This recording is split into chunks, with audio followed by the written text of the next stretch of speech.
दुर्गाष्टमी की हार्दिक शुभकामनाएं। आज बात करेंगे लिफोर्ड कंपनी की मिनोलास्ट FX से, जो कि इसमें मोंटेलिकास एंड हेक्सोफेनाडाइन प्लस एसिप्रोफाइलिन है, जो कि सस्टेन रिलीज में पाया गया है। ये अस्थमा के जो पेशेंट हैं उनके लिए बहुत ही अच्छा इसका रिस्पॉन्स देखा गया है।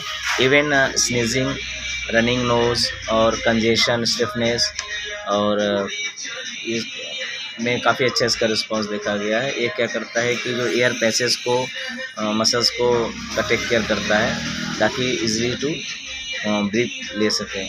तो आप इसको ले सकते हैं रात में 1 टैबलेट, सेम कॉम्बिनेशन किसी भी कंपनी का ले सकते हैं।